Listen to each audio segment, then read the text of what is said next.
En 1998, une petite fille de 6 ans jouait tranquillement dans le jardin de sa maison à Lille pendant que sa mère faisait la lessive à l'intérieur. Mais quand elle est sortie pour la voir quelques minutes plus tard, l'enfant avait disparu sans laisser de traces. Puis après presque 3 ans sans réponse, des équipes de nettoyage, travaillant dans un marécage inondé après de fortes pluies, ont découvert quelque chose de choquant, enfoui dans la boue. Une découverte qui entrait les enquêteurs et révélerait la vérité la plus dérangeante imaginable. Avant de poursuivre l'histoire d'Émilie Dubois, si vous appréciez les affaires mystérieuses comme celle-ci, n'oubliez pas de vous abonner à la chaîne et d'activer les notifications. Nous avons de nouveaux cas chaque semaine qui vous tiendront en haleine. Maintenant, retournons à Lille en 1998 pour découvrir comment tout a commencé. Le soleil matinal filtrait à travers la fenêtre de la cuisine de Sarah Dubois, projetant des rayons chauds sur le comptoir où elle cassait des œufs dans un bol. Le rythme du fouet emplissait la maison silencieuse, une maison qui était trop silencieuse depuis 3 ans maintenant. À 42 ans, Sarah avait appris à naviguer dans le silence, mais les matins restaient les plus difficiles. Émilie avait toujours été une lève-tôt, bondissant dans la cuisine avec ses boucles blondes, ébouriffée par le sommeil, exigeant des crêpes en forme de papillon. La sonnerie stridente du téléphone brisa ses pensées. Sarah regarda l'horloge. 7h23, trop tôt pour des appels occasionnels. Sa main hésita au-dessus du combiné avant de le soulever. « Sarah Dubois !» La voix était professionnelle, prudente. « Oui, ici l'inspecteur Pierre Moreau de la police nationale de Lille. Je suis désolé d'appeler si tôt, mais nous avons besoin que vous veniez au marécage de Emmerin. » La prise de Sarah se resserra sur le téléphone. Le marécage de Emmerin se trouvait à 15 km au sud de Lille. Une zone humide dense et d'arbres tordus que les habitants évitaient. De quoi s'agit-il? Madame, nos équipes de nettoyage bénévoles ont travaillé dans les zones inondées après les fortes pluies de la semaine dernière. Elles ont trouvé quelque chose. Une pause. Nous pensons que cela pourrait être lié à l'affaire d'Émilie. Le bol glissa de l'autre main de Sarah, les œufs s'écrasant sur le carrelage. Vous l'avez trouvé? Nous avons trouvé des restes. De petits restes. Je préfère ne pas discuter des détails au téléphone, mais nous avons besoin que vous veniez identifier certains objets. Les jambes de Sarah cédèrent. Elle s'effondra sur le tabouret de cuisine, sa main libre agrippant le bord du comptoir.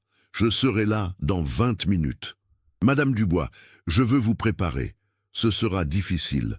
Avez-vous quelqu'un qui peut vous conduire? Je me débrouillerai. Sa voix sortit plus forte qu'elle ne le ressentait. Après avoir raccroché, Sarah resta immobile dans sa cuisine, l'œuf dégoulinant du placard. 3 ans de recherche, d'espoir, de sursauter chaque fois que le téléphone sonnait. Et maintenant, ceci. Lille, cette ville industrielle du nord de la France, avait été leur foyer depuis la naissance d'Émilie. Située près de la frontière belge, la métropole lilloise comptait plus d'1 million d'habitants en 1998, un mélange de tradition flamande et de modernité française. Le quartier de Oisem, où vivait Sarah depuis son divorce, était un secteur populaire avec ses maisons mitoyennes en briques rouges typiques du Nord, ses petits jardins à l'arrière et ses rues pavées étroites. Sarah déménagea mécaniquement vers le tiroir où elle gardait le dossier d'Émilie, le classeur en manila usé qu'elle avait assemblé avec des copies de rapports de police, des photos, des coupures de journaux. Ses mains tremblaient en prenant ses clés du crochet près de la porte. Le trajet vers le marécage de Emmerin s'étira interminablement.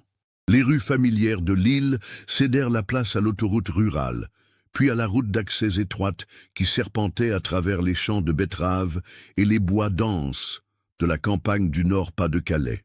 Sarah avait emprunté cette route une seule fois auparavant, lors des recherches initiales, quand ils avaient ratissé chaque centimètre de nature sauvage dans un rayon de 50 km.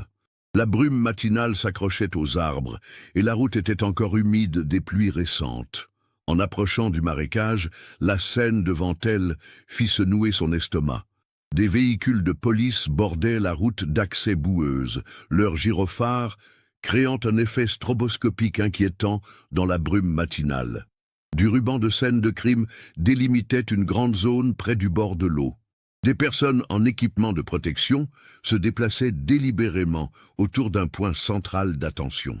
Sarah se gara derrière un fourgon de la police scientifique et resta assise un moment, rassemblant son courage. À travers son pare-brise, elle pouvait voir la silhouette familière de l'inspecteur Moreau, un homme grand dans la cinquantaine, aux cheveux grisonnants, l'enquêteur principal qui avait travaillé sur l'affaire d'Émilie depuis le premier jour. Il aperçut sa voiture et commença à marcher vers elle. « Sarah !» Il ouvrit sa portière, son expression grave mais bienveillante. « Merci d'être venue. Où est-elle » Les mots sortirent brutalement. « Par ici, mais je dois vous avertir de ce que vous allez voir. » Moreau la guida vers le périmètre balisé, sa main douce sur son coude. L'inondation a emporté des années de sédiments. Un bénévole l'a trouvé ce matin, un vieux four partiellement enterré dans la boue. Un four. L'esprit de Sarah ne pouvait pas traiter le mot. Ils atteignirent le périmètre intérieur où les équipes de police scientifiques travaillaient. Sur une bâche bleue était posé un appareil qui semblait grotesquement déplacé dans le décor marécageux. C'était un modèle vintage des années 1960, l'émail rouge vif encore visible sous les couches de rouille et de boue. La porte était scellée avec une sorte d'adhésif industriel, plusieurs couches appliquées grossièrement. À l'intérieur, nous avons trouvé... La voix de Moreau se brisa. Il fit un geste vers une table de preuve où des sacs transparents étaient disposés en rangées nettes. Sarah s'approcha, ses yeux se concentrant sur le contenu. De petits os, trop petits, disposés dans l'ordre anatomique. Mais ce furent les fragments de tissu qui la détruisirent. Des morceaux de velours fusionnés au métal, brûlés, mais encore reconnaissables. La dentelle blanche délicate malgré les dommages. Exactement comme le col de la robe préférée d'Émilie. Non. Le mot sortit comme un murmure, puis un cri. Non. Les genoux de Sarah cédèrent, elle frappa le sol boueux violemment, ses mains griffant la terre. Cette robe, Émilie l'avait portée à sa fête d'anniversaire de 6 ans, juste 2 mois avant sa disparition. Elle avait insisté pour la porter constamment, l'appelant sa robe de princesse. Sarah l'avait finalement convaincue de la garder pour les occasions spéciales, promettant qu'elle pourrait la porter à l'église le dimanche. L'inspecteur Moreau s'agenouilla à côté d'elle, ses propres yeux humides. Autour d'eux, l'équipe de police scientifique avait cessé de travailler, lui donnant ce moment de chagrin brut. Le marécage était silencieux à part les sanglots brisés de Sarah et l'appel distant d'oiseaux de deuil, indifférent à la tragédie humaine. Cette découverte ramena Sarah 3 ans en arrière, au 15 septembre 1998, jour où sa vie avait basculé.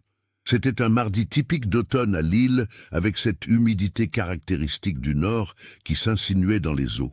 Les feuilles des platanes de la rue Gambetta commençaient tout juste à jaunir, et l'air portait cette odeur particulière de la rentrée des classes mélangée aux effluves de la brasserie Pelforth, toute proche. Émilie avait commencé sa première année à l'école primaire, Jules Ferry, le mois précédent. Elle adorait son institutrice, Madame Lefebvre, et revenait chaque jour avec des histoires excitantes sur ses nouveaux amis et les leçons apprises.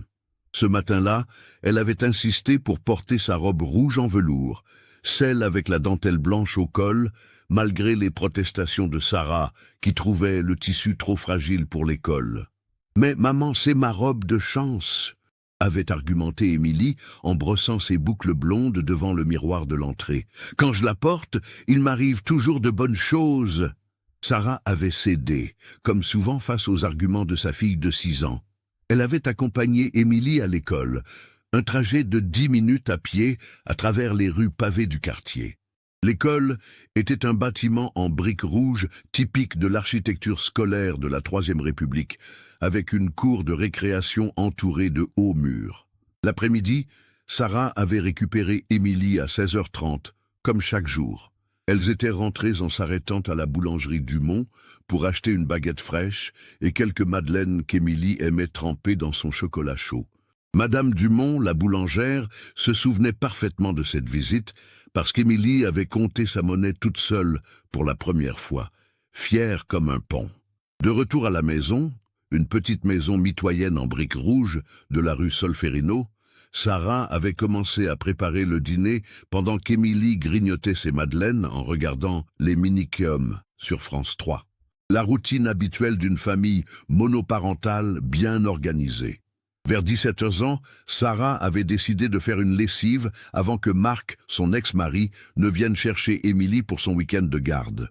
Leur divorce avait été prononcé l'année précédente, en 1997, mais ils maintenaient une relation cordiale pour le bien de leur fille. Marc dirigeait sa propre quincaillerie, Dubois Outillage, dans le Vieux-Lille, et son emploi du temps chargé avait été l'une des causes de leur séparation. « Émilie, tu peux jouer dans le jardin pendant que maman fait la lessive ?» avait proposé Sarah, ouvrant la porte-fenêtre qui donnait sur leur petit jardin arrière. Le jardin était un espace modeste mais soigné, avec une pelouse centrale, quelques massifs de fleurs, et dans le fond, une balançoire que Marc avait installée 2 ans plus tôt. Une clôture de planches en bois de 1,50 m séparait leur propriété de l'impasse qui donnait sur la rue Solferino. Un portillon permettait d'accéder directement au jardin depuis cette impasse, pratique pour les livraisons. Émilie avait sorti sa collection de poupées et organisé un goûter imaginaire sous la balançoire. Sarah pouvait l'entendre babiller avec ses jouets depuis la buanderie attenante à la cuisine, inventant des conversations élaborées entre ses personnages préférés. La machine à laver, un modèle Brandt qu'elles avaient acheté d'occasion, faisait son cycle habituel de 30 minutes. À 17h15, Sarah avait jeté un coup d'œil par la fenêtre de la buanderie. Émilie était agenouillée sur une couverture, disposant soigneusement des tasses en plastique devant ses poupées. Elle portait toujours sa robe rouge, maintenant légèrement froissée par l'après-midi de jeu. À 17h30, quand la machine s'était arrêtée, Sarah était sortie pour étendre le linge. Le jardin était vide. La couverture était encore là, les poupées disposées en cercle, mais Émilie avait disparu. Le portillon du fond, que Sarah fermait toujours à clé, était grand ouvert, se balançant doucement dans la brise d'automne. « Émilie !» avait crié Sarah, se précipitant vers le portillon. L'impasse était déserte, à part Monsieur Leroy, le voisin du 47, qui rentrait ses poubelles. « Vous avez vu Émilie ?» avait demandé Sarah, la panique commençant à s'installer. « Non, Madame Dubois, tout était calme. Je rentrais juste mes poubelles. » Sarah avait couru dans la rue Solferino, criant le nom de sa fille. Quelques voisins étaient sortis, alertés par ses cris. Madame Fernandez, qui habitait en face, avait vu Marc Dubois passer en voiture vers 17h, mais n'avait pas remarqué Émilie. « Elle n'est peut-être allée voir son père à la quincaillerie ?» avait suggéré Madame Fernandez. Sarah avait immédiatement appelé Marc à la quincaillerie. Il était là, occupé avec un client, et n'avait pas vu Émilie. Il avait fermé boutique immédiatement et était venu chez Sarah, arrivant en même temps que la police qu'elle avait appelée. Les gendarmes de la brigade de l'île Sud avaient pris l'affaire au sérieux dès le début. Une fillette de 6 ans qui disparaît de son jardin en plein jour, c'était le cauchemar de tous les parents et le pire scénario pour les forces de l'ordre. L'inspecteur Moreau avait été assigné à l'enquête dès le premier jour. Les premières heures avaient été cruciales. Pendant que Sarah donnait sa déposition, décrivant minutieusement la routine de l'après-midi, Marc fournissait son alibi. Il était resté à la quincaillerie de 14 ans à 17h45, ce qui était confirmé par ses employés et les caméras de surveillance du centre commercial Euralille, où se trouvait sa boutique. « Je devais passer la chercher à 18h pour le week-end », avait expliqué Marc, les larmes aux yeux. « C'était notre routine, Émilie le savait. » L'équipe cynophile était arrivée vers 19h, avec 2 bergers allemands spécialisés dans la recherche de personnes. Les chiens avaient suivi une piste depuis le jardin jusqu'au portillon, puis l'avaient perdu dans la rue, comme si Émilie était montée dans un véhicule. Cette première nuit avait été un cauchemar. Sarah ne pouvait pas dormir, imaginant sa petite fille quelque part dans l'obscurité, appelant sa maman. Marc était resté avec elle, mettant de côté leurs différends pour faire face ensemble à cette épreuve. Ils avaient passé des heures à téléphoner à tous leurs amis, à la famille, aux parents d'élèves de l'école d'Émilie. L'enquête officielle avait commencé le lendemain matin avec un dispositif impressionnant. 50 gendarmes avaient ratissé le quartier de Oisem, interrogeant tous les résidents, tous les commerçants, tous les passants réguliers. L'école Jules Ferry avait été passée au peigne fin, les instituteurs et le personnel interrogés. Aucune piste concrète n'avait émergé. La télévision locale, France 3 Nord-Pas-de-Calais, avait diffusé un appel à témoins le soir même. La photo d'Émilie en robe rouge avait fait le tour de la région. Des centaines d'appels étaient arrivés au commissariat, mais aucun ne menait à une piste viable. Les jours suivants avaient apporté leur lot de fausses alertes et d'espoirs déçus. Une fillette blonde aperçue à la gare de l'île Flandre, mais qui s'était révélée être la fille d'un voyageur belge. Un témoin qui prétendait avoir vu Émilie monter dans une voiture bleue, mais qui n'avait pas pu fournir le moindre détail utilisable. Les mois qui suivirent la disparition d'Émilie transformèrent radicalement la vie de Sarah. Sa maison de la rue Solferino devint un centre de commandement improvisé pour les recherches. Les murs du salon étaient couverts de cartes de la région lilloise, parsemés d'épingles colorées marquant les zones déjà fouillées, les témoignages recueillis, les pistes explorées. Sarah avait pris un congé sans solde de son poste d'assistante administrative à la mairie de Lille pour se consacrer entièrement aux recherches. Chaque matin, elle se levait à l'aube et parcourait les rues de Lille avec des affiches d'Émilie, questionnant les passants, collant des photos sur tous les panneaux d'affichage autorisés. L'association Enfants disparus du Nord l'avait prise sous son aile, lui apprenant les techniques de recherche, lui donnant accès à un réseau national de familles confrontées au même drame. Sarah participait à toutes les réunions, tous les stages de formation, devenant rapidement l'une des bénévoles les plus actives de l'association. Marc, de son côté, avait réagi différemment au drame. Après les premiers mois d'implication intense dans les recherches, il avait progressivement repris ses activités professionnelles, expliquant qu'il devait maintenir son entreprise pour financer les recherches privées. Il avait engagé un détective privé, Jacques Lemaire, ancien commissaire de police reconverti dans le secteur privé. « Il faut qu'on garde espoir, mais il faut aussi qu'on soit réaliste », disait Marc lors de leur réunion hebdomadaire chez Sarah. Les statistiques montrent que plus le temps passe, moins on a de chances de la retrouver vivante. Ces mots blessaient Sarah profondément. Elle refusait d'accepter qu'Émilie puisse être morte. Dans son esprit, sa fille était quelque part attendant d'être secourue, et tant qu'il n'y aurait pas de preuve du contraire, elle continuerait à chercher. L'automne 1998 passa dans un brouillard de démarches administratives, d'interrogatoires répétés et de faux espoirs. L'hiver arriva précocement dans le nord, avec des pluies glaciales qui transformaient les recherches en terrain en épreuve d'endurance. Sarah continuait ses maraudes quotidiennes, emmitouflée dans son anorak rouge, devenant une figure familière dans les rues de Lille. Au printemps 1999, l'affaire d'Émilie avait commencé à sortir de l'actualité. D'autres drames avaient pris le relais dans les médias, d'autres enfants avaient disparu. L'inspecteur Moreau continuait son travail, mais avec des moyens réduits. L'enquête était officiellement toujours ouverte, mais les recherches actives avaient cessé. C'est à cette période que Sarah fit la connaissance de Philippe Martineau, un journaliste de La Voix du Nord, qui s'intéressait aux affaires criminelles non résolues. Philippe avait une approche différente.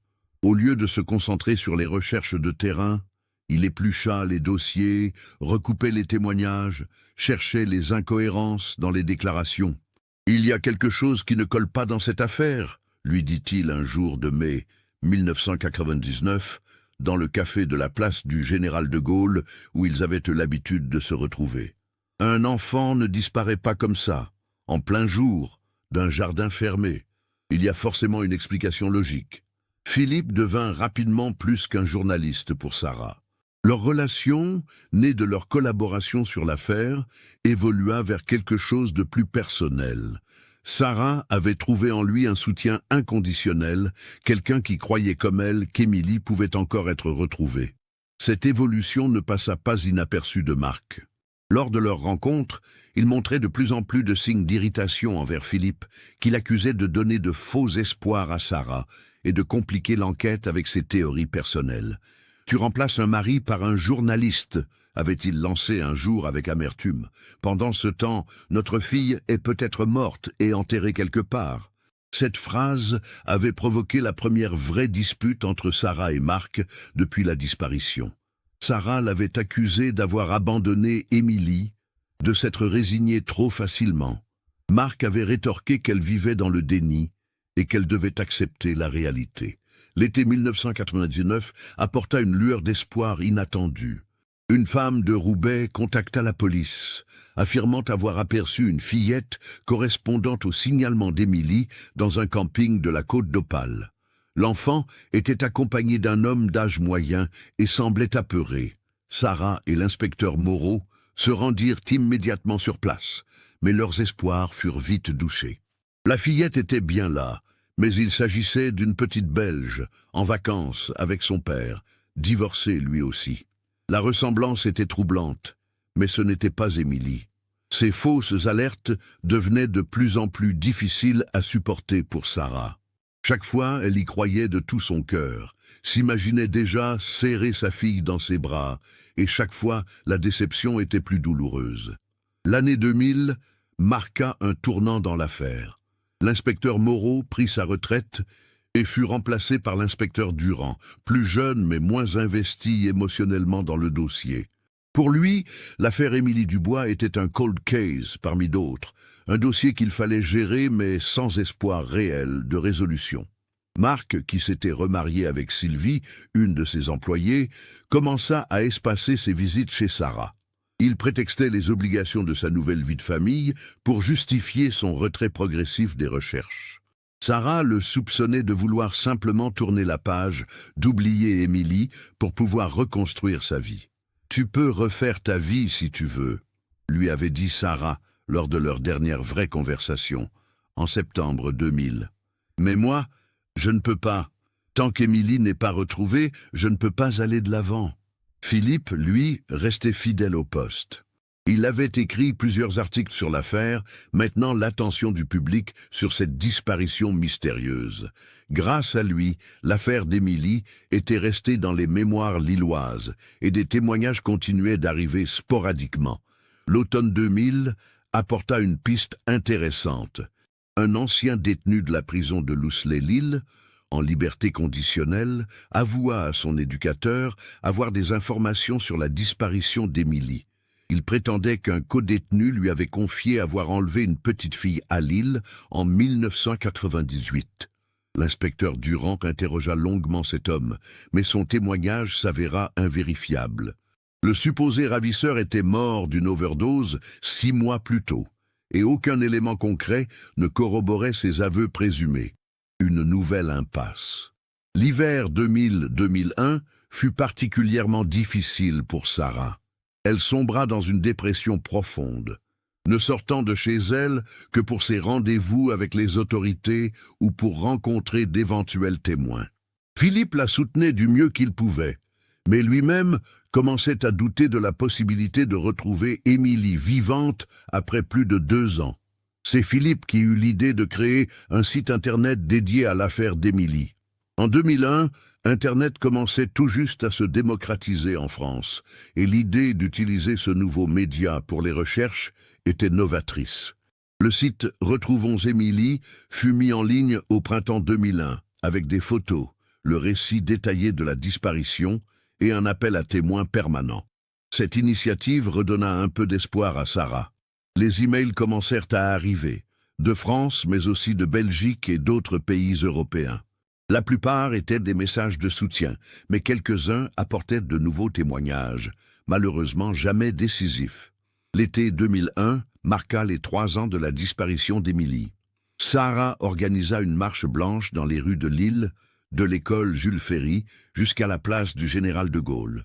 Plus de 1000 personnes y participèrent, portant des ballons blancs et des photos d'Émilie. L'émotion était palpable, et même Marc, accompagné de sa nouvelle épouse, était présent. Cette manifestation eut un impact médiatique important. France 2 consacra un reportage de 13 minutes à l'affaire dans son journal de 21, relançant l'intérêt national pour cette disparition mystérieuse.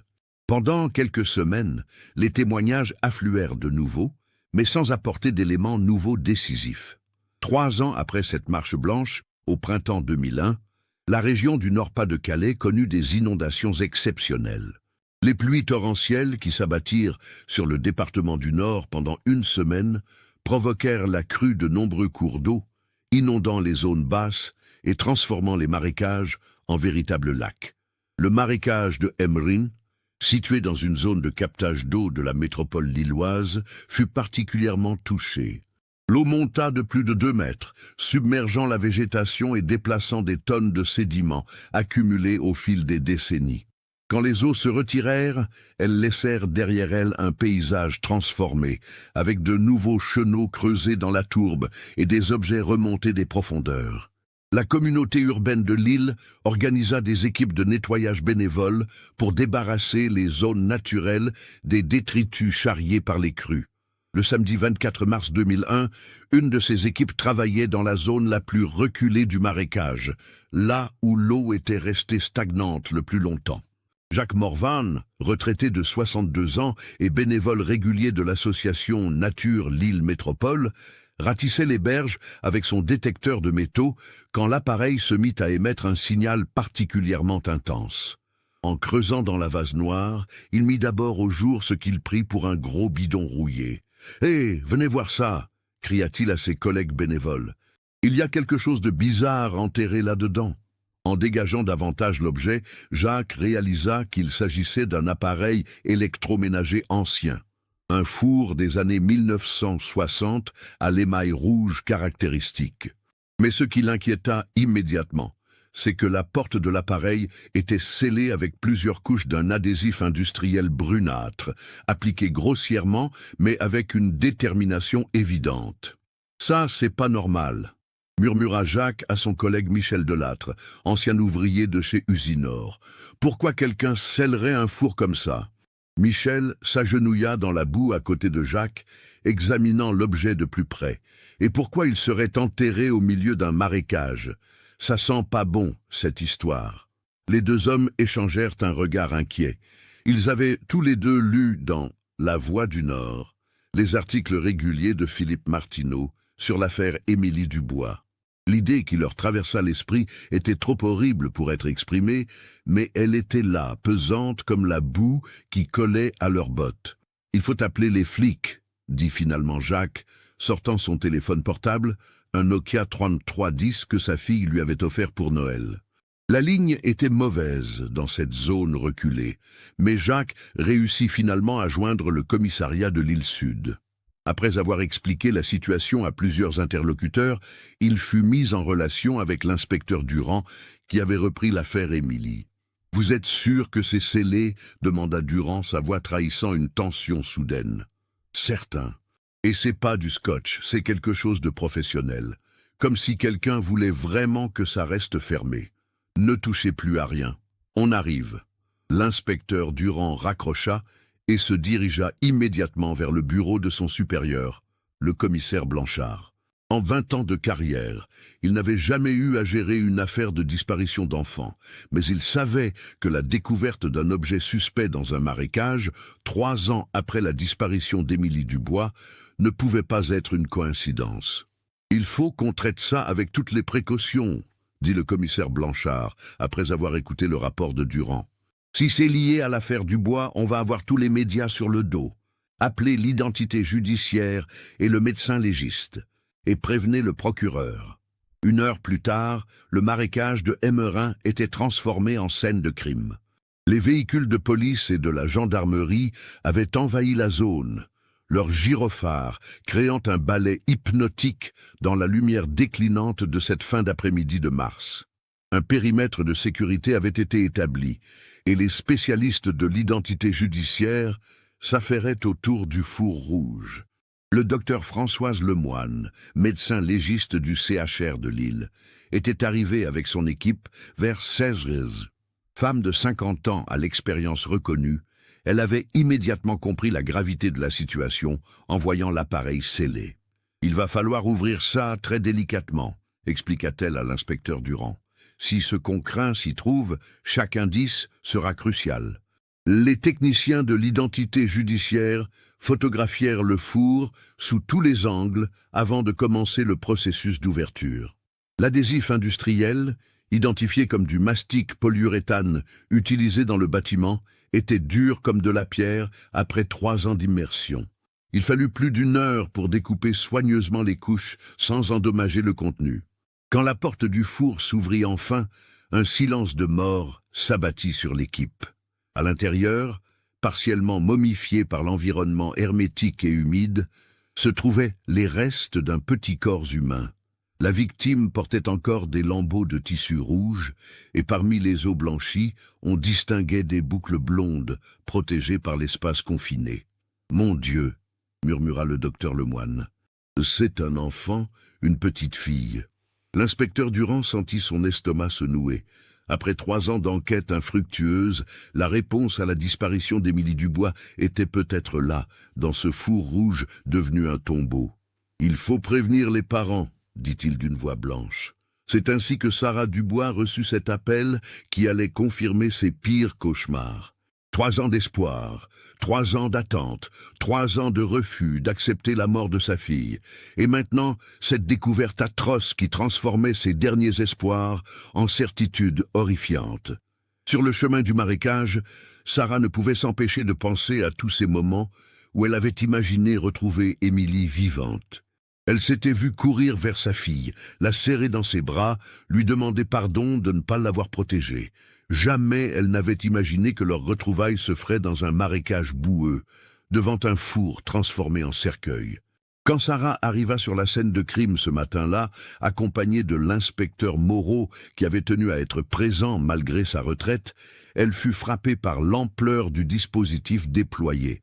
Plus de 20 véhicules de police, une équipe complète de techniciens en combinaison blanche et une foule de journalistes tenus à distance par un cordon de sécurité. Philippe Martineau était là aussi, son carnet à la main, mais quand il vit Sarah descendre de voiture, il rangea immédiatement ses affaires et se dirigea vers elle. Leur relation avait évolué au cours de ces 3 années, passant d'une collaboration professionnelle à quelque chose de plus intime. Une complicité née de leur quête commune de la vérité. « Sarah, je suis désolé », dit-il simplement, la prenant dans ses bras. Elle se laissa aller quelques secondes contre lui, puisant dans sa présence la force dont elle aurait besoin pour affronter cette épreuve.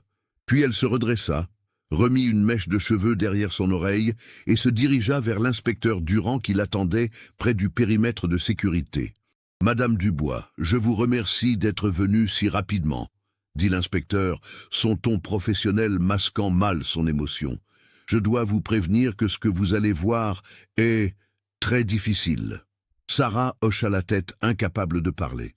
Depuis 3 ans, elle s'était préparée à tous les scénarios, avait imaginé tous les dénouements possibles à la disparition d'Émilie.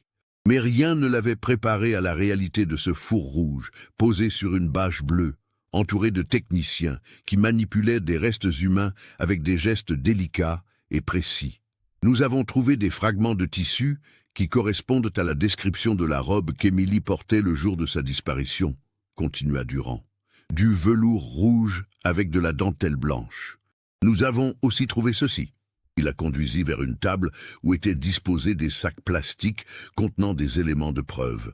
Dans l'un d'eux, Sarah reconnut immédiatement la petite barrette en forme de papillon qu'Émilie adorait porter dans ses cheveux. Dans un autre, les restes d'une petite chaussure vernir noir, celle qu'elle portait avec sa robe de princesse. Les jambes de Sarah se dérobèrent. L'inspecteur Moreau la rattrapa et l'aida à s'asseoir sur une chaise pliante qu'un gendarme avait apportée. Le choc était trop violent. Pendant 3 ans, une partie d'elle-même avait continué à espérer qu'Émilie était quelque part, vivante, attendant d'être secourue. Cette barrette, cette chaussure, ils anéantissaient définitivement cet espoir. Il va falloir faire des tests ADN pour confirmer l'identification, expliqua doucement l'inspecteur Durand. Mais compte tenu des éléments que nous avons trouvés, je ne pense pas qu'il puisse y avoir de doute. Philippe s'était approché et posait une main réconfortante sur l'épaule de Sarah. « Combien de temps pour les résultats ?» demanda-t-il. « 72 heures minimum. Mais nous allons commencer l'enquête immédiatement. Cette découverte change tout. Nous savons maintenant qu'Émilie a été assassinée et que son corps a été dissimulé de façon préméditée. » Sarah releva la tête, essuyant ses larmes du revers de la main. « Qui a pu faire ça? Qui a pu faire ça à ma petite fille? » « C'est ce que nous allons découvrir, promit Durand.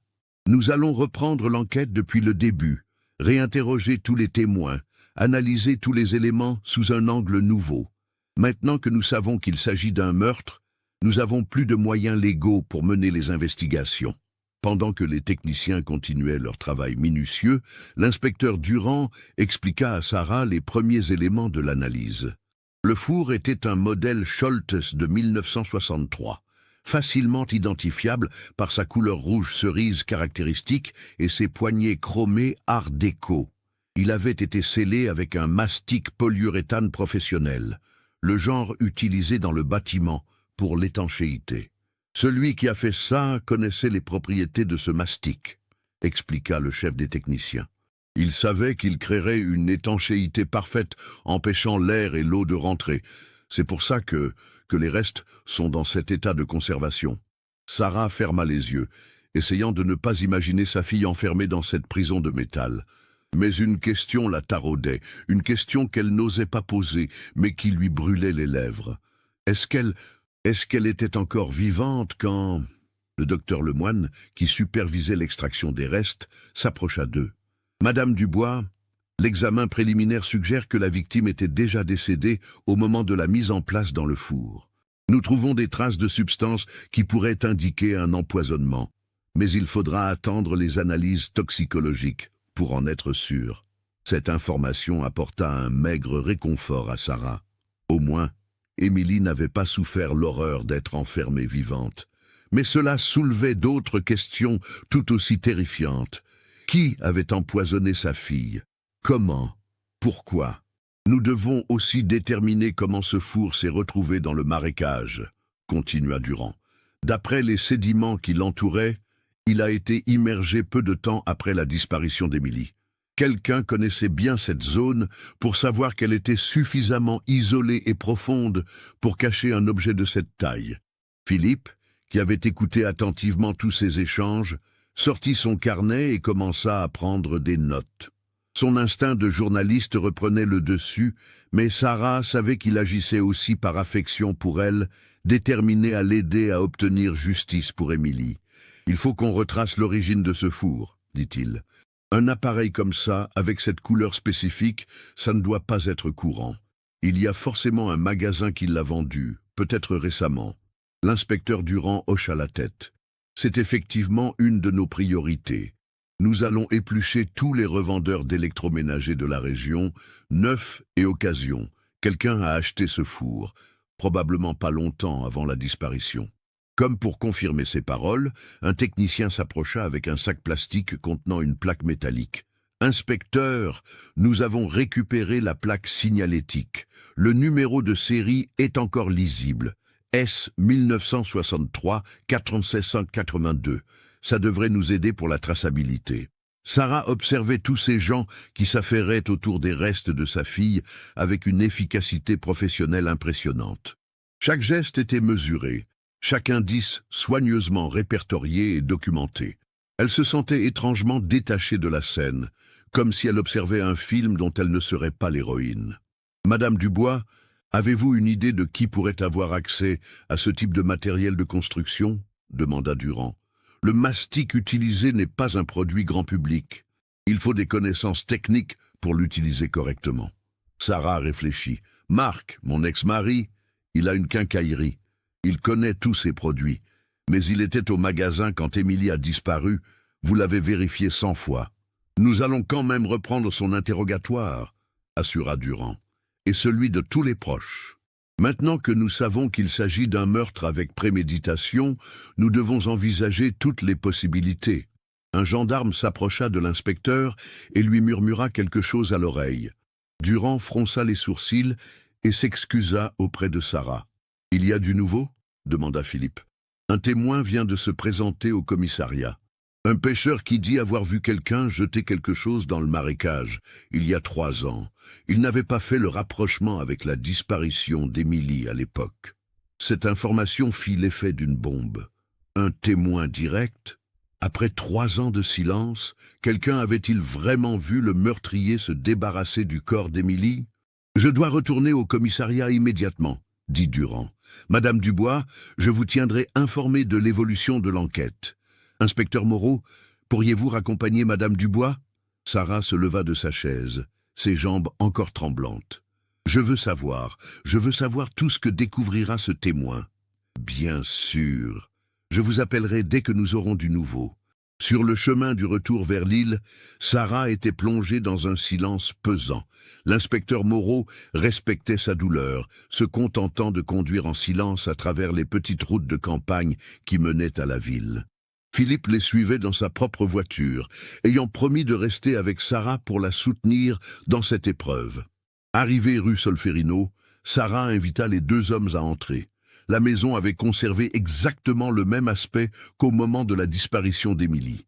Sarah n'avait rien changé, comme si elle attendait que sa fille revienne et retrouve ses affaires exactement où elle les avait laissées. « Il faut qu'on reprenne tout depuis le début », dit Philippe en s'installant dans le salon. « Maintenant qu'on sait qu'Émilie a été tuée, il faut réexaminer tous les éléments sous cet angle. » L'inspecteur Moreau approuva. Dans la plupart des cas de meurtre d'enfants, le coupable fait partie de l'entourage proche. Famille, amis, voisins. Il faut qu'on dresse une liste de toutes les personnes qui avaient accès à Émilie et qui connaissaient ses habitudes. Sarah alla chercher le dossier qu'elle avait constitué au fil des années, des centaines de pages de témoignages, de photos, de plans, de théories. Elle l'étala sur la table du salon, créant un véritable mur d'informations. Marc avait un alibi en béton, dit-elle en montrant les documents. Les caméras de surveillance du centre commercial le montrent dans sa boutique de 14 ans à 17h45. Impossible qu'il ait pu kidnapper Émilie. Et les employés de la quincaillerie, demanda Philippe, interrogé plusieurs fois. Ils confirment tous que Marc était là. Et puis pourquoi Marc aurait-il tué sa propre fille? Il l'adorait. L'inspecteur Moreau feuilletait les témoignages des voisins. Qu'est-ce qui me gêne, c'est cette histoire de portillon. Vous dites qu'il était toujours fermé à clé, mais ce jour-là, il était ouvert. Soit Émilie l'a ouvert elle-même, soit quelqu'un d'autre l'a fait. Émilie savait comment ouvrir le loquet, reconnut Sarah. Je le lui avais montré en cas d'urgence. Mais elle n'avait aucune raison de sortir du jardin toute seule. À moins que quelqu'un l'ait appelée, suggéra Philippe. Quelqu'un qu'elle connaissait et en qui elle avait confiance. Cette hypothèse glaça le sang de Sarah. Émilie était une enfant obéissante, qui ne serait jamais partie avec un inconnu. Mais si quelqu'un qu'elle connaissait l'avait attirée vers le portillon, le téléphone sonna, interrompant leur réflexion. Sarah décrocha, espérant des nouvelles de l'inspecteur Durand. « Sarah, c'est Marc. Je viens d'apprendre la nouvelle aux infos. Mon Dieu, Sarah, ils ont vraiment trouvé Émilie ?» La voix de son ex-mari était brisée, pleine d'émotion. Sarah ferma les yeux, se remémorant l'homme qu'elle avait aimé, le père qui portait Émilie sur ses épaules et lui lisait des histoires le soir. « Oui, Marc, ils l'ont trouvée. Je peux venir ? Je sais qu'on n'est plus ensemble, mais c'était ma fille aussi. J'ai besoin d'être là. » Sarah regarda Philippe et l'inspecteur Moreau qui hochèrent la tête. Malgré leur divorce, malgré leurs différences, Marc restait le père d'Émilie. Il avait le droit de partager cette douleur. « D'accord, viens. » Une demi-heure plus tard, Marc Dubois sonnait à la porte de son ancienne maison. Sarah fut frappée par les changements qu'elle observa chez lui. Il avait grossi, ses cheveux avaient blanchi, et ses yeux portèrent cette lassitude qu'elle connaissait bien pour l'avoir vue dans son propre miroir. Marc salua poliment Philippe et l'inspecteur Moreau, puis s'assit lourdement dans le fauteuil qu'il occupait autrefois. Pendant quelques minutes, ils restèrent tous silencieux, chacun perdu dans ses souvenirs d'Émilie. « Comment elle est morte ?»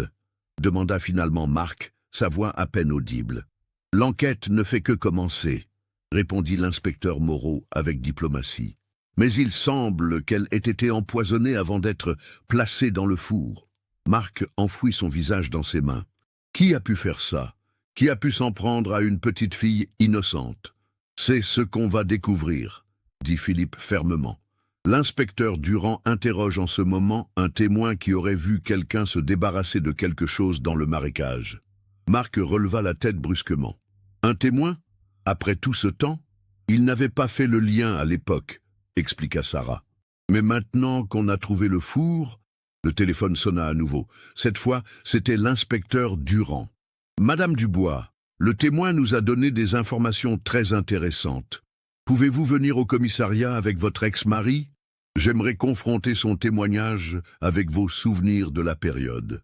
Sarah confirma qu'ils arriveraient dans l'heure, puis raccrocha. Elle se tourna vers Marc, Philippe et l'inspecteur Moreau. Il faut qu'on y aille, l'enquête reprend. Au commissariat de l'île Sud, l'inspecteur Durand les attendait dans son bureau. Une pièce fonctionnelle au mur couvert de cartes et de photos d'enquêtes en cours. Il avait l'air fatigué mais déterminé, comme un homme qui sent qu'il tient enfin une piste solide après des années d'errance. « Merci d'être venu si rapidement », dit-il en leur désignant des chaises. « Le témoin que nous avons interrogé s'appelle Bernard Leclerc.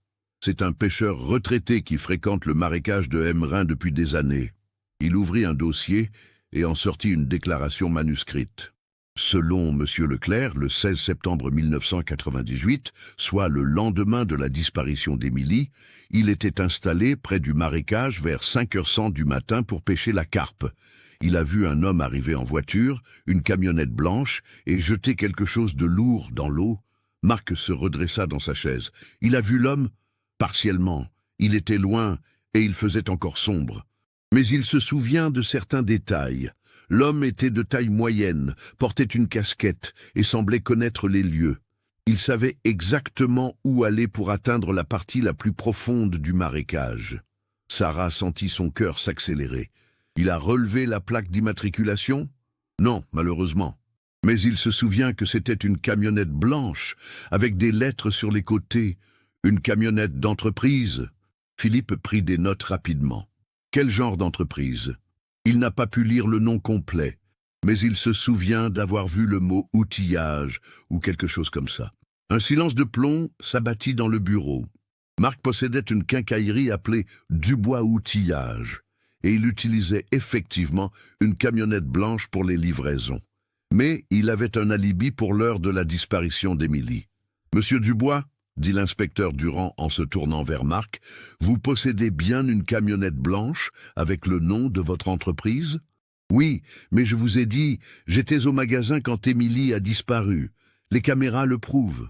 En effet, mais le témoin a vu cette camionnette le lendemain matin, pas le jour de la disparition. Marc paraissait de plus en plus mal à l'aise. Le matin du 16, j'étais chez moi, je me préparais pour aller au magasin.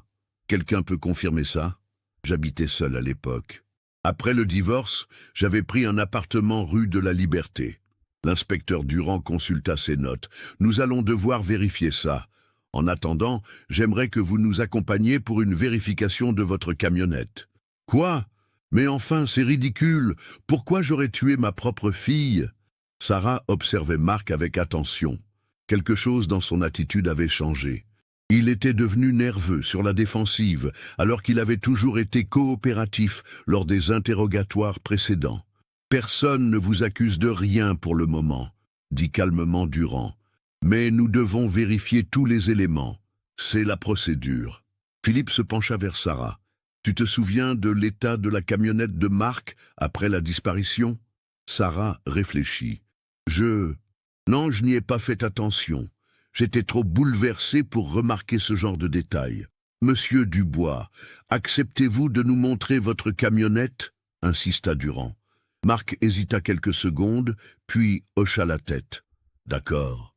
Mais vous perdez votre temps. Ma camionnette n'a rien à voir avec cette histoire. » Ils se rendirent tous ensemble à la quincaillerie, située dans une petite rue commerçante du Vieux-Lille. L'établissement était fermé, on était dimanche, mais Marc avait les clés. La camionnette était garée dans la cour arrière, une Peugeot Partner blanche sur laquelle était peint en lettres bleues « Dubois Outillage, Quincaillerie ». L'inspecteur Durand examina attentivement le véhicule avec l'aide d'un technicien de l'identité judiciaire qu'il avait fait venir. Au bout de quelques minutes, le technicien fit signe à Durand de s'approcher. « Regardez ça !» murmura-t-il en montrant la partie arrière du véhicule. « Il y a des traces de rouille récentes sur le haillon. Et là, ces marques sur le sol de la camionnette. On dirait qu'un objet lourd et métallique a été traîné. » Marc devint livide. « C'est normal. J'utilise cette camionnette pour transporter des outils, des machines. Il y a toujours des rayures. Ces marques semblent correspondre à la forme d'un appareil électroménager, continua le technicien. Et regardez ici, ces traces d'adhésif sur le rebord du haillon. » Sarah sentit ses jambes se dérober. Ces preuves techniques semblaient accuser Marc, mais c'était impossible. Il avait un alibi pour l'heure de la disparition. « Marc, dit-elle d'une voix tremblante, dis-moi que tu n'as rien à voir avec ça. » Marc la regarda, et pour la première fois depuis 3 ans, Sarah vit dans ses yeux quelque chose qu'elle n'y avait jamais vu. De la culpabilité. Marc commença puis s'arrêta. Il regarda autour de lui comme s'il cherchait une issue, puis ses épaules s'affaissèrent. « Il faut qu'on parle, dit-il finalement, mais pas ici, pas devant tout le monde. » L'inspecteur Durand fit signe aux autres de s'éloigner. « Monsieur Dubois, si vous avez quelque chose à nous dire, c'est le moment. » Marc resta silencieux un long moment, puis releva les yeux vers Sarah. « Tu te souviens de nos disputes avant le divorce ? Tu disais que je n'étais jamais là, que je ne m'occupais pas assez d'Émilie. Marc, qu'est-ce que ça a à voir avec... J'avais décidé de changer. Après le divorce, j'avais prévu de passer plus de temps avec elle. Les week-ends de garde, les vacances scolaires. Je voulais être un meilleur père. » Sa voix se brisa. « Mais ce jour-là, le 15 septembre, quand j'ai fini de travailler, j'ai décidé de passer voir Émilie en surprise. Je savais que tu faisais la lessive le mardi après-midi. Je connaissais tes habitudes. » Sarah sentit un frisson glacé la parcourir. « Tu es venu à la maison ? Je me suis garé dans l'impasse, derrière le jardin. J'ai vu Émilie qui jouait avec ses poupées. J'ai ouvert le portillon et je l'ai appelée.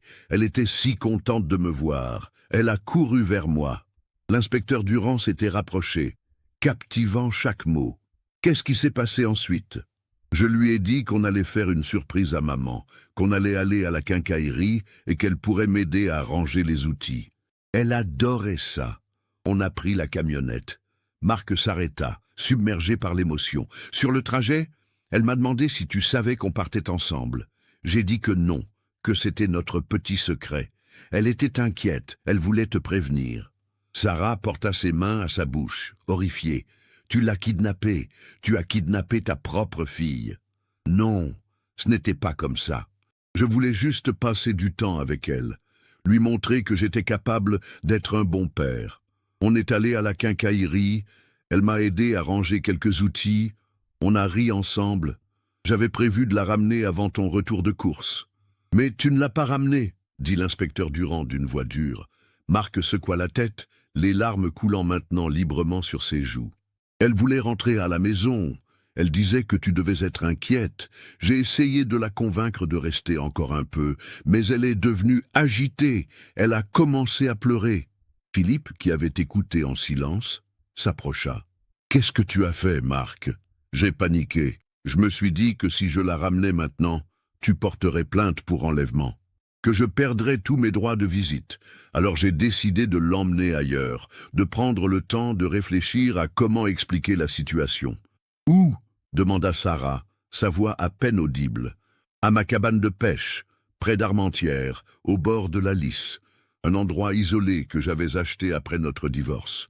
Je me disais qu'on pourrait y passer la nuit, et que le lendemain matin, j'aurais trouvé comment arranger les choses. » L'inspecteur Durand prenait des notes rapidement. « Cette cabane, vous l'aviez mentionnée lors des interrogatoires ? » « Non, j'avais peur que vous pensiez mal. Et puis, je n'y avais emmené Émilie qu'une seule fois, quelques mois avant le divorce. Elle n'aimait pas l'endroit, elle disait qu'il y faisait trop sombre. » Sarah ferma les yeux, imaginant sa fille dans cette cabane isolée, effrayée, réclamant sa mère. « Comment elle est morte, Marc ?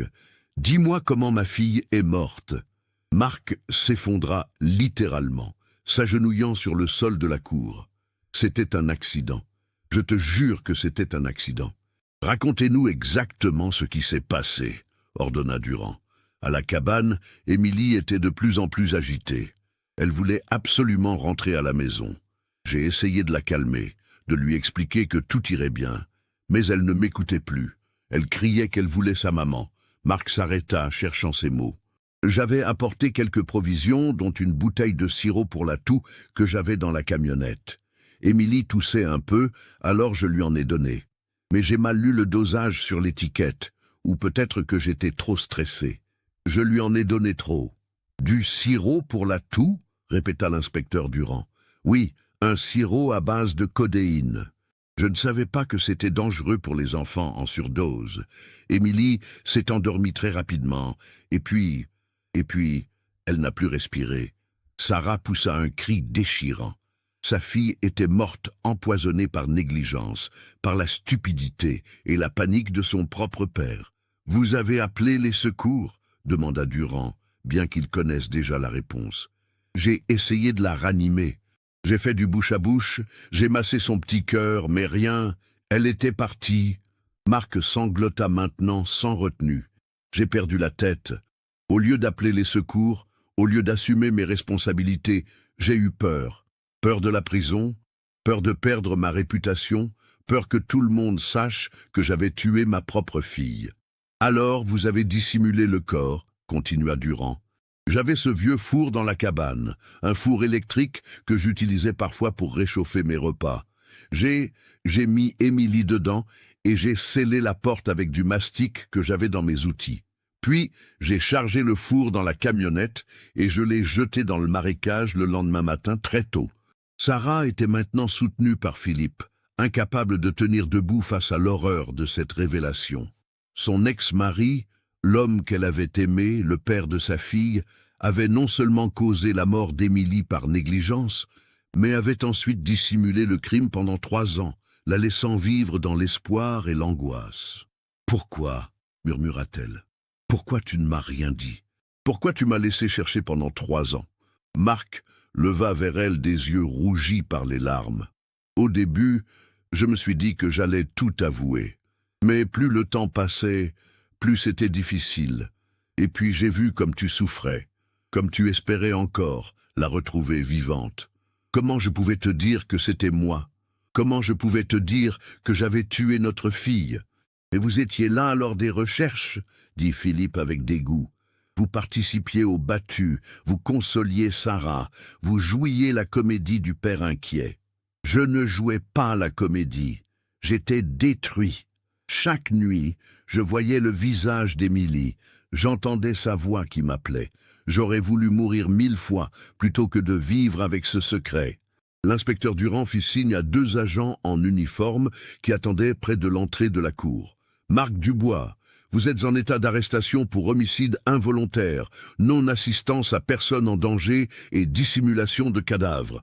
Pendant que les policiers passèrent des menottes à Marc, Sarah s'effondra dans les bras de Philippe.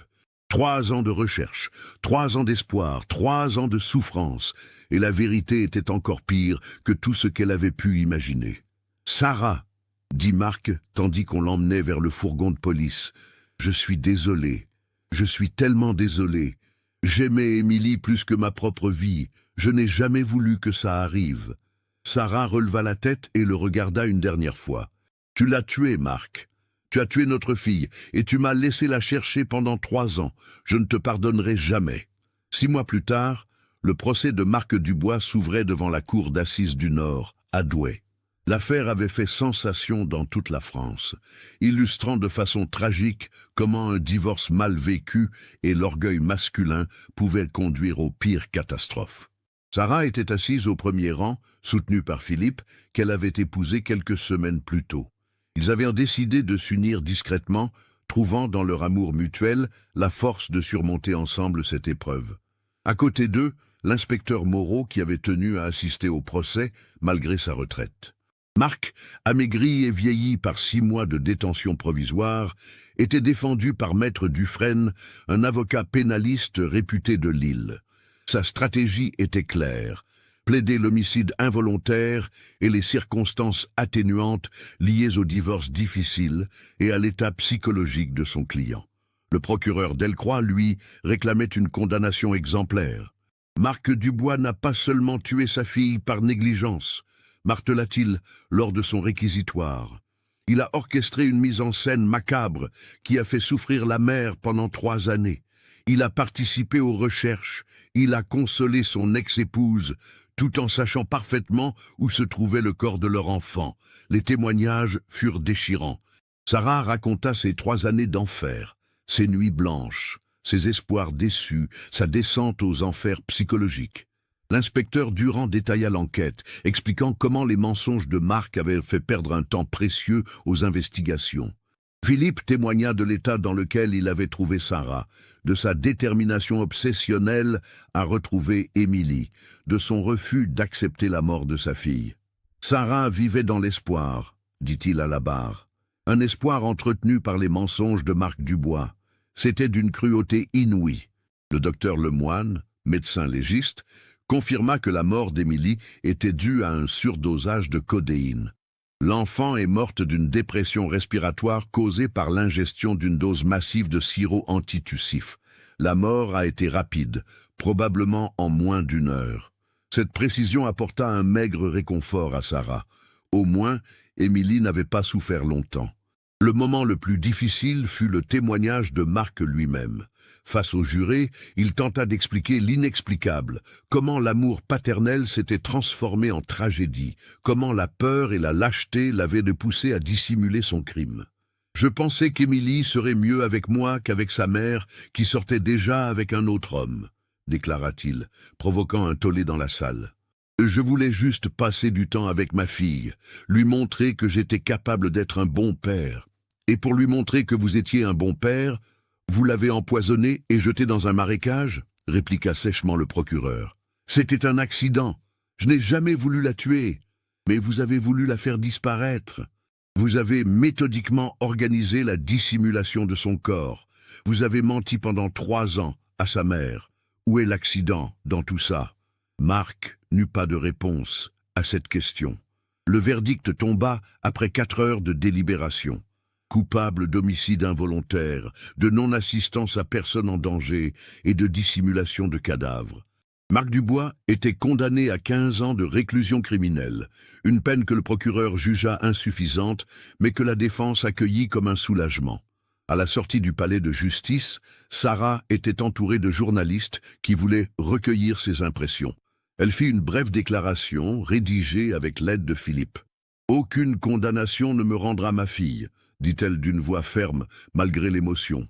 Émilie avait 6 ans quand elle est morte.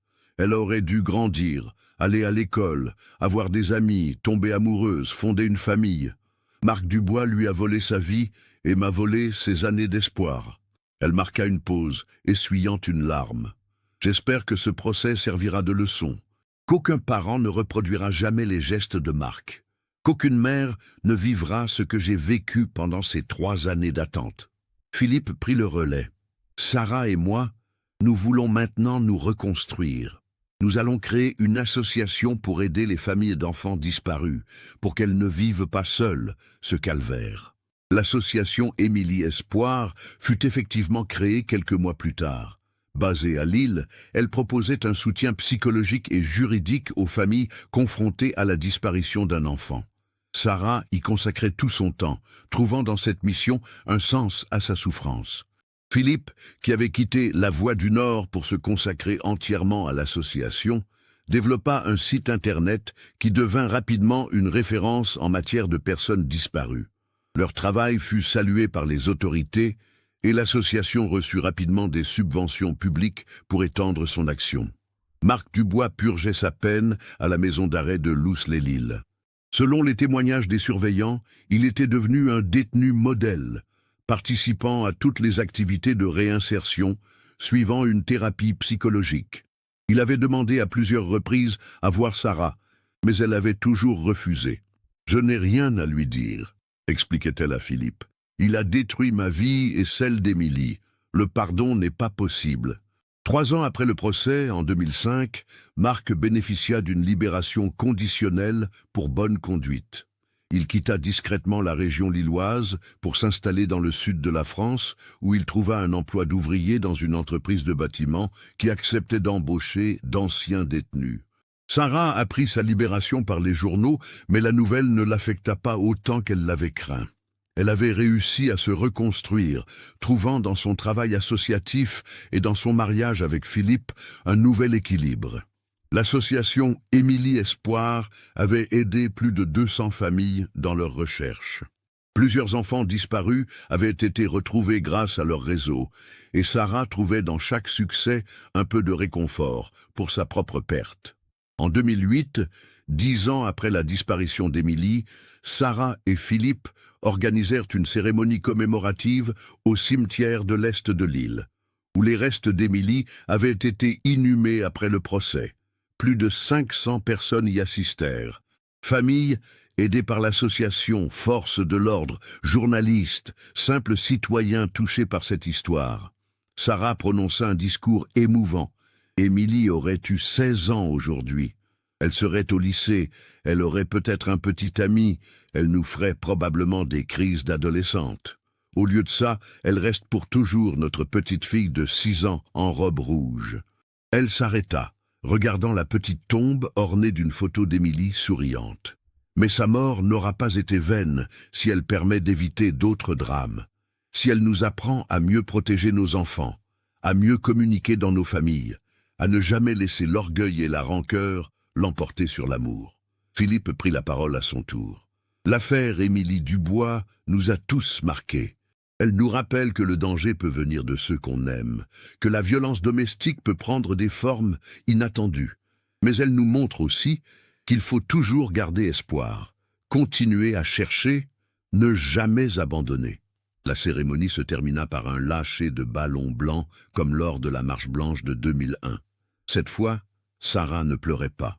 Elle regardait les ballons s'élever dans le ciel gris de l'île avec un sourire serein, ayant enfin trouvé la paix après tant d'années de souffrance. L'inspecteur Moreau, maintenant âgé de 75 ans, s'approcha d'elle à la fin de la cérémonie. « Sarah, j'ai quelque chose à vous dire. Pendant toutes ces années d'enquête, j'ai toujours gardé espoir qu'on retrouverait Émilie vivante. Quand on a découvert la vérité, j'ai eu l'impression d'avoir échoué. » Sarah posa une main bienveillante sur son bras. « Vous n'avez pas échoué, inspecteur. Vous avez fait votre travail. Marc avait un alibi parfait, personne n'aurait pu soupçonner qu'il était coupable au début. Peut-être, mais maintenant je sais qu'il faut toujours creuser plus profond, ne jamais accepter les évidences. L'affaire d'Émilie a changé ma vision du métier, même à la retraite. » En rentrant chez eux ce soir-là, Sarah et Philippe s'arrêtèrent devant l'ancienne maison de la rue Solferino. Sarah l'avait vendue après le procès, incapable de continuer à vivre dans ce lieu chargé de souvenirs douloureux. Les nouveaux propriétaires avaient refait le jardin, supprimant la balançoire et plantant de nouveaux arbustes. « Tu regrettes d'avoir vendu ?» demanda Philippe. « Non, » répondit Sarah sans hésitation. « Cette maison appartenait à une autre vie. Celle d'avant. Maintenant, j'ai besoin de regarder vers l'avenir, pas vers le passé. » Ils remontèrent en voiture et partirent vers leur nouvelle maison dans le quartier de Marc-en-Barœul, une construction moderne, avec un grand jardin où ils espéraient un jour voir jouer leurs propres enfants. Car Sarah, à 45 ans, avait décidé qu'elle voulait redevenir mère, donner à Philippe l'enfant qu'il n'avait jamais eu. Ce projet d'enfant était sa façon de dire non à la mort, non à la tragédie, non au désespoir. Émilie resterait à jamais sa première fille, celle qu'on lui avait arrachée trop tôt. Mais la vie continuait, et Sarah avait appris qu'on pouvait survivre à l'impensable si on trouvait un sens à sa souffrance. L'affaire Émilie Dubois resta dans les annales criminelles françaises, comme un exemple tragique de la façon dont les conflits familiaux peuvent dégénérer. Elle inspira de nombreuses études en criminologie et en psychologie, et devint un cas d'école dans les formations des forces de l'ordre. Mais pour Sarah et Philippe, elle était bien plus que ça. C'était l'histoire d'une petite fille qui aimait porter des robes rouges et organiser des goûters pour ses poupées. Une enfant qui aurait dû grandir et vieillir, mais qui restait gravée dans leur cœur comme un ange de 6 ans au sourire éternel. Cette histoire nous montre à quel point la vérité peut parfois être plus cruelle que le mystère. Sarah Dubois avait vécu 3 ans dans l'espoir de retrouver sa fille vivante, Et cette espérance, malgré la souffrance qu'elle impliquait, était peut-être plus supportable que la réalité. Émilie était morte le jour même de sa disparition, tuée par négligence par celui qui prétendait l'aimer le plus au monde. Mais l'histoire d'Émilie nous enseigne aussi la force de la résilience humaine, la capacité qu'ont certaines personnes à transformer leur douleur en force pour aider les autres. Sarah Dubois n'a jamais récupéré sa fille, mais elle a sauvé d'autres enfants, aidé d'autres familles, donne un sens à son épreuve. Que pensez-vous de cette affaire? Comment une tragédie familiale a-t-elle pu rester cachée si longtemps? Vous êtes-vous douté que Marc était coupable avant la révélation finale? Partagez vos réflexions dans les commentaires ci-dessous. Si cette histoire vous a touché et que vous voulez découvrir d'autres affaires criminelles françaises, n'oubliez pas de vous abonner à la chaîne et d'activer les notifications. Laissez un like pour soutenir notre travail et partagez cette vidéo avec quelqu'un qui s'intéresse aux faits divers. Car c'est en gardant vivante la mémoire de ces tragédies que nous pouvons espérer qu'elles ne se reproduisent jamais.